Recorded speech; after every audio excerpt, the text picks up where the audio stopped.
Kevin Kilbane, a very good morning to you. How are things? Good morning. How's things? McGuinness with you in just a moment, but I guess we better start with the World Cup, considering you're in Russia and all that. What's Russia been like over the last 24 hours? John Duggan looks like a man who's enjoyed the party too. I could say it. I was in studio. I had to do a little bit in the studio last night. So I left the studio probably 1 o'clock local time, and there was thousands and thousands of people still on the street celebrating. The bars, the clubs, everything. It was absolutely hopping here last night. And they've, as I said before, they've really embraced it. But last night, I think, emphasised what this World Cup means to the people over here in Russia. I think in general, the result, of course, that it helps that. I was in Brazil 4 years ago, and you're expecting the buzz because you're in Brazil for a World Cup, but this is every bit as good as Brazil 4 years ago.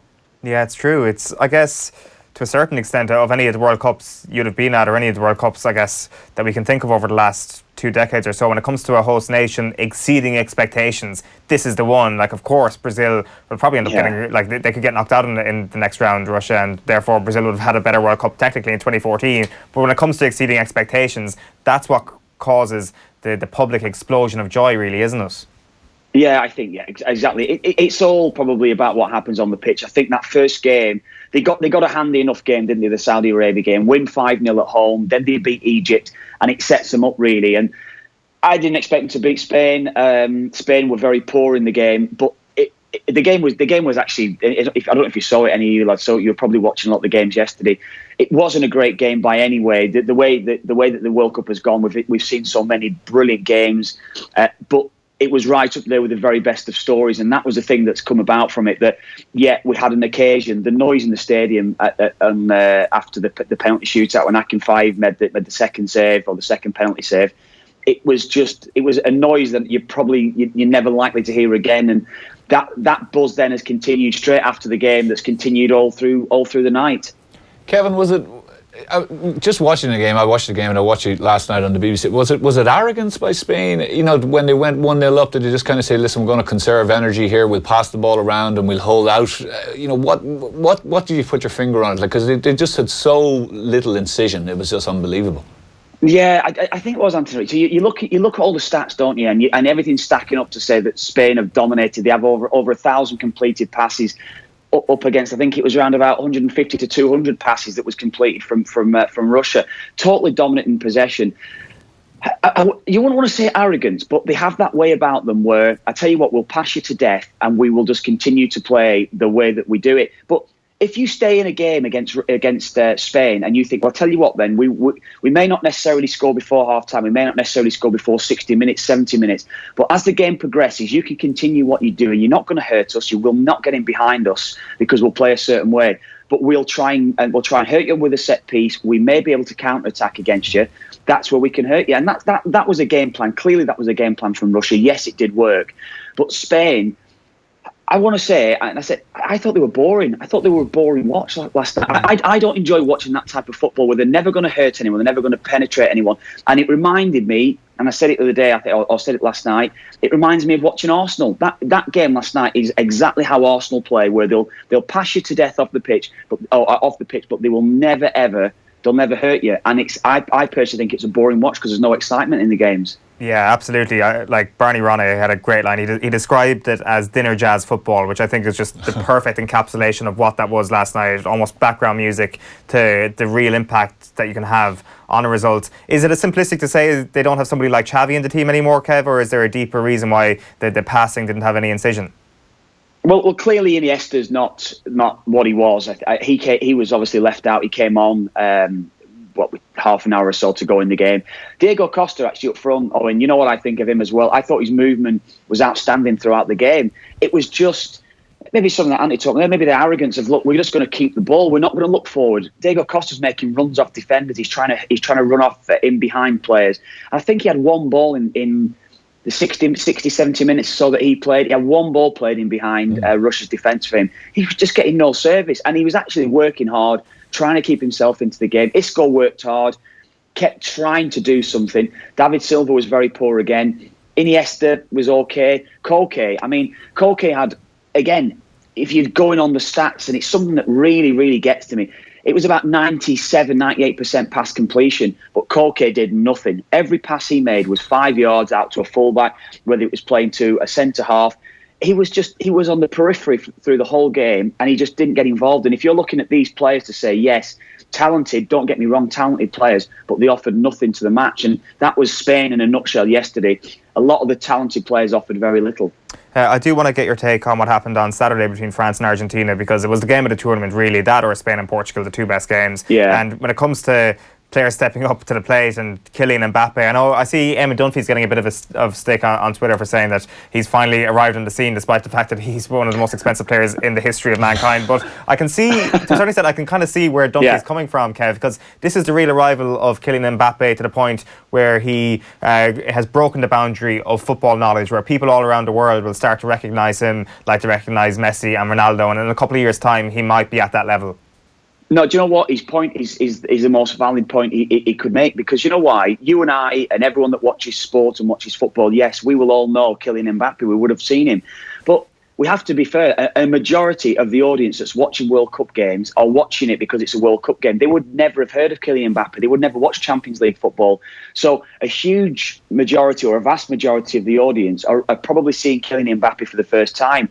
Now, all of a sudden, Kylian Mbappé has had his Maradona moment, his Trezeguet moment, or whoever it would be, or Zidane moment, or whoever it would be, he's had his moment now that puts him right up alongside those greats of World Cup football. And that is why his point is so valid. To all the football fans, we know that, but a majority who's watching World Cup games are watching football because some of them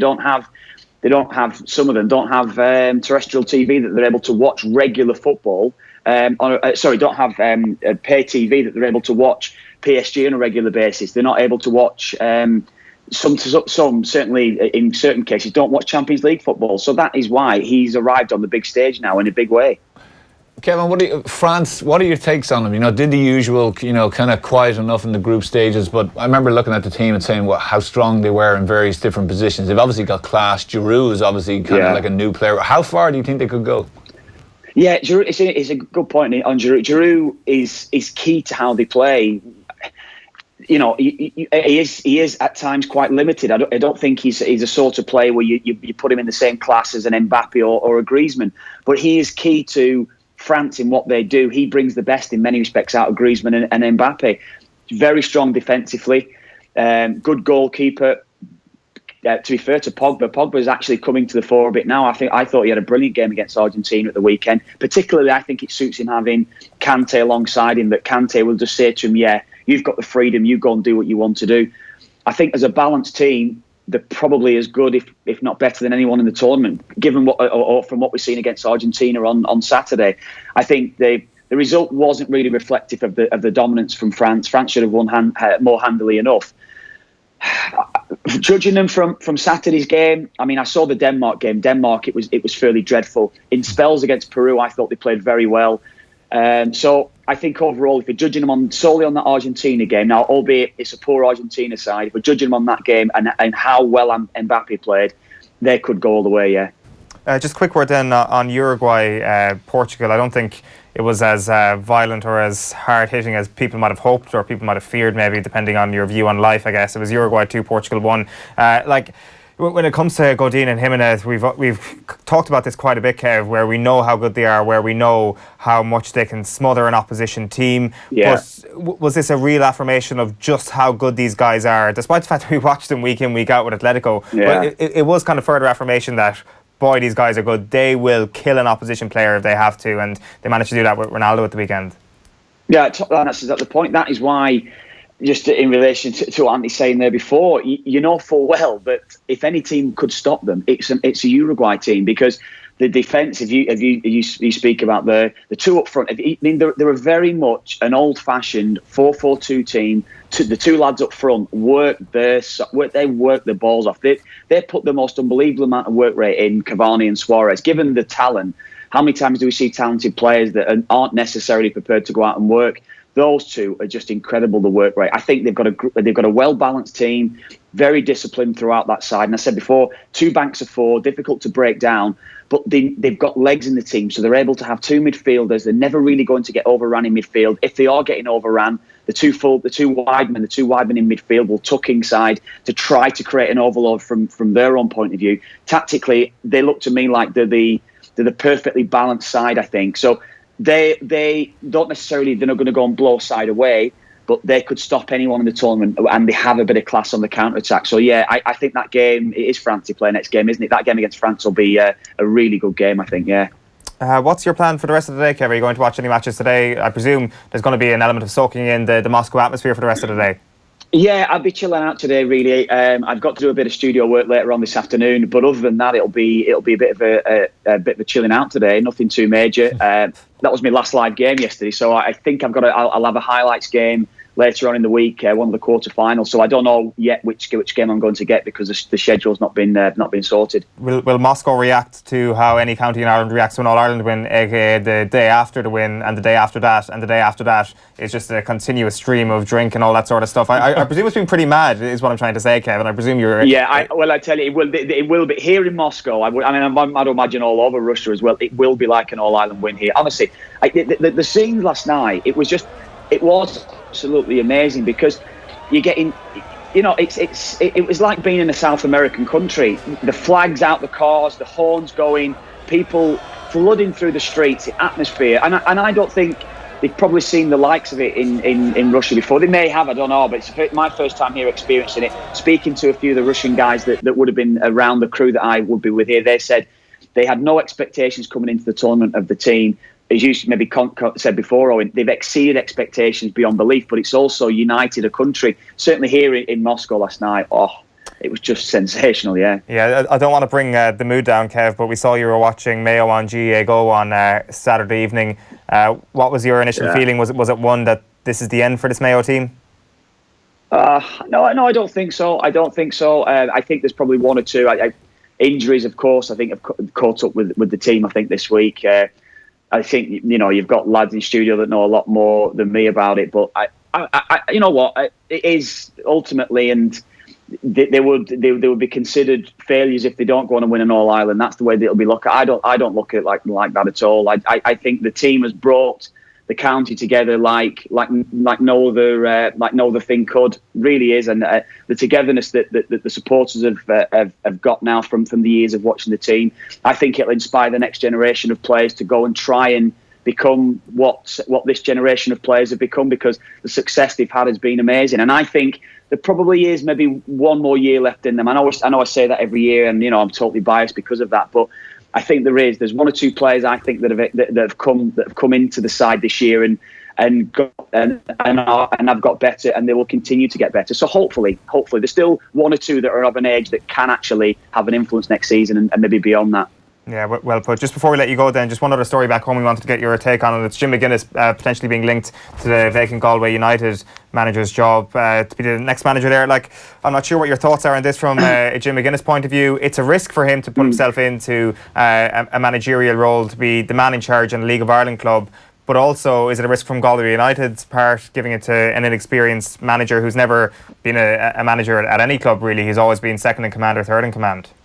Yeah, I think it's a total risk. I do think that from both sides. I agree with that as well. If Jim McGuinness were to take the job, I think he's stepping into the unknown a little bit. I don't know what his knowledge is of League of Ireland football. I really don't know. I would say it's probably fairly limited. But I think in general, of course, you wish him every success. My point that I've made maybe 18 months ago, 2 years ago, on Jim McGuinness still stands.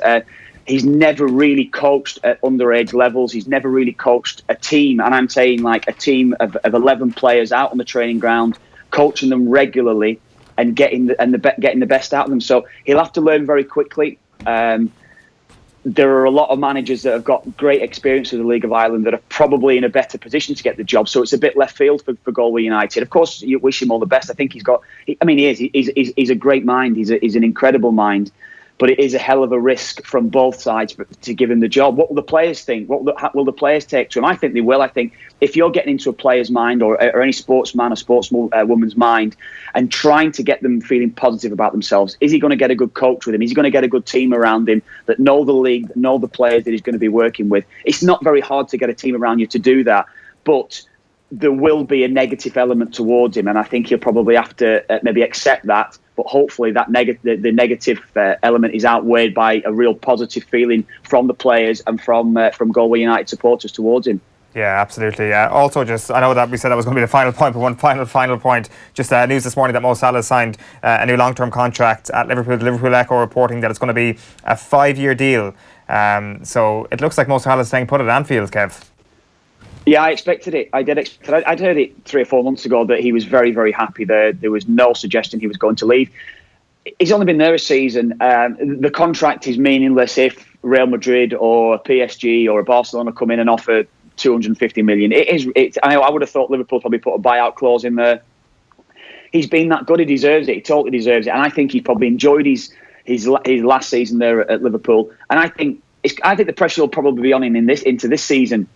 What do players do to try and stop Mo Salah now? Because I know across this season, as he's got better and better opposition players, but now going into this season, it's not the unknown anymore. You are actually going to focus on him solely to try and stop Liverpool playing. So it's a big test for him this season, but I'm pleased that he's got his new contract. He totally deserves it, yeah. Yeah, it's great news for all Liverpool fans this morning. Kev, enjoy Moscow, enjoy the rest of the celebrations, and enjoy the rest of the World Cup. We'll be chatting to you soon, I guess, on World Cup Daily and on OTB AM. Cheers, lads. Good luck. Have a good day. Cheers, Kev. Excuse me. Kevin Kilbane there live from Moscow, and he's with us most days on off the ball as well. He's milling around, having a great time exploring different cities in Russia. What we wanted to leave you on this morning is this tweet from Ger on Saturday night. Of course, he was being very gracious in victory as a Kildare man. He says, "The Mayo footballers are still the greatest story in Irish sport this decade. They deserve more than they have got, but they've earned respect from everyone." Best Irish sports story this decade, Anthony? Oh... Debatable. I'm on the fence about this. I'm kind of looking at it purely from a player's perspective, and if I was a Mayo player who's been involved in that team for the last 5, 6, 7, 8 years, that doesn't give me any kind of comfort. Really it doesn't. They've missed out on the big one. They were good enough to win one, or maybe win more than one. People are saying yes, Dublin's dominance, but there's been a few moments where they had literally the foot on the throat and they just weren't ruthless enough, and we don't need to go back over them, but it also even goes back to our point that we were mentioning earlier on about the cuteness. So if we take Kerry, for example, I know the work that they've been doing in the schools and underage to come up. What was it, 4 minor All-Irelands in a row? They're obviously building because they want to have a dominance for the next maybe 5 to 10 years, whereas I think Mayo, and as Kevin says about this team, and it's all this team, there is so much focus on this group of players because you just don't see that influx. They've no Shamey O'Shea, they've no Clifford, they've no these guys coming out from minor teams who are really stepping up. So, the focus has really been on getting these guys over the line. It's not been on, well, let's get the next generation who will drag these fellas or improve these fellas to bring them over the line. Dublin have done that. Kerry have done it, and for me that's what I think Mayo have to go back to, the kind of well and really start at that level. Yes, they've given great days, yes they've given their supporters massive, yes they've always played with an unbelievable amount of heart and amount of energy, and they have been really unlucky, and there's probably a little bit of the kind of anyone but Dublin thing going on as well, where people want to see Dublin bet and they want to see that it's good for the game and all this kind of stuff, but yeah, they've been thereabouts, and they have been a fantastic story, and they've gone on the road and they've provided some great, and they do play a lovely brand of football. It's quite attacking, etc., etc. But if I was, if I'm guys off that team, Keith Higgins or fellas like this in 10 or 15, 20 years, and I sit back and some people are saying, listen, you were a great story. You're still saying, yeah, it was a great story, but I don't have my All-Ireland medal sitting in my back pocket, and that's the real thing that matters. Yeah, well, they say the best stories don't have a happy ending, and this one doesn't. It's just a heartbreaking. It is. It's the heartbreaking nature of reality. Like, would we be having this conversation if it happened later in the year? Because this was inevitable. Mayo they just didn't have enough with the injuries and all that. They were already going to get knocked out in round 4, or maybe in the Super 8s, or maybe they went about it to an All-Ireland semi-final and got knocked out then. I don't think there was an All-Ireland final in this year's team because of the 2 big injuries in midfield. Yeah. And as you said earlier on, they were robbing Peter to pay Paul in terms of moving other lads into midfield who could be better used elsewhere in the pitch. I feel that we wouldn't be having this conversation if they had made it to an All-Ireland final or a semi-final, and it feels that this was just a lot of rotten luck for Mayo this year, that there might just be one more year left in them. I still don't. I don't think so. I think most people were kind of sharpening their pens for this. I think because it was so quick. I think people were just waiting for the inevitable time that they were gone. I don't think they would have really lasted through the Super 8. I think it would have been a really, really big ask for them. If you look at the Dublin team, Dublin have brought in Scully, Howard. They've brought in guys that probably even some Dublin people are saying, who are these people? So Gavin has managed to bring an influx of youth in there and new talent. And these guys are kind of bubbling under the surface, but they could very well be the names of this summer. We've mentioned Kerry already. You look at Donegal, Owen Ball and Gallagher, guys like this who are coming in all of a sudden who are just taking the game by the scruff of the neck. I just didn't see that in Mayo the last couple of years. Like we mentioned Durkin, but really outside of him, there hasn't been anyone who have kind of gone, well, there's a forward, there's someone else who. So unfortunately for them, and I don't know if it is a Rochford situation where he's kind of like, no, these are the guys I trust, these are the guys who've done it for me before, and if we just give it a little bit maybe in the background or in the preparation or maybe on the psyche, we'll get over the line. But I don't think that's, I don't think you can question anything about their grit or anything about their determination or anything about that. You can't question that anymore. But I think they honestly just have to look at maybe the ruthlessness of it is, and when they get into that situation, that really. It takes a bit of nastiness to win stuff. You do have to have it. You have to be able to mix it.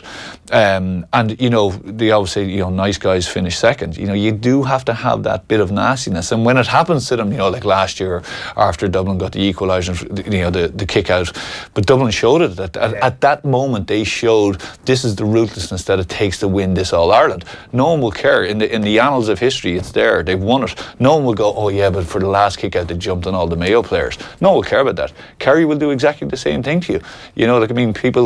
People have this image of Kerry being nice players. Kerry, if they need to mix it, will do it. They did it in 2014. Yeah. So it's that I think has been really the area that has probably hurt them the most. Yeah. And can they come back from that? They need to unearth a good few people to have another real good spin on it. Yeah, I dare say that if they do come back and manage to win the All-Ireland in 2019, that will be the greatest story we've seen in our sport this decade. Absolutely. It'll vindicate Gilroy at least, if not everybody in Mayo. Yeah. Anthony, thank you very much for everything this morning. We've spent a good 2 hours here in the studio. It's absolutely flown by. We'll have you on again, no doubt, before the round four, the qualifiers or the Super 8s, which are just around the corner now. Football is only heating up now, which we can't wait for. Remember, on Off the Ball today, World Cup Daily is back on the air from 12:30 on all our social channels. We're on the radio from 7 o'clock tonight as usual, and we're back here on OTB AM from 7:45 AM tomorrow morning and every morning from Monday to Friday. To leave you though, it's Brendan Maher and Tommy Walsh chatting to Nathan Murphy about the importance of counties playing proper championship matches on their own home ground. We'll chat to you tomorrow morning. Bye bye for now.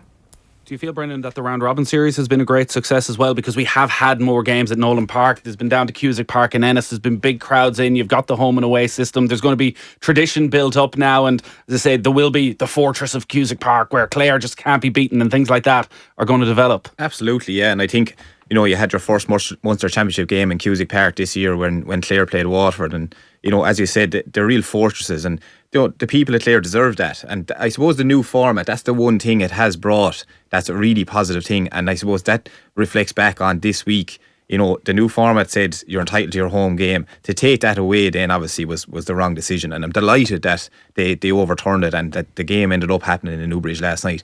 And we've said about Clare, like Waterford, I suppose, and Walsh Park is another example.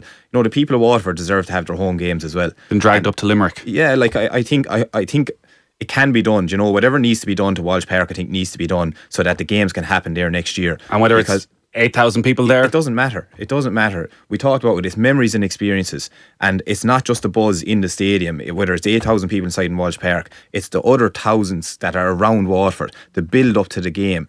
It'll be the first thing talked about on the Monday morning. It'll probably be longer than that, but between the games, it's the first thing you talk about on a Monday morning you go into work, and it's the last thing you talk about on a Friday evening when you leave work. Like the GAA, it is our lives. We talk about it every day. And the people of Waterford and every other county, if you're entitled to your home games, you should be getting them. OTB AM. Thanks to Screwfix.ie. championing the trade with a choice of over 20,000 quality trade products.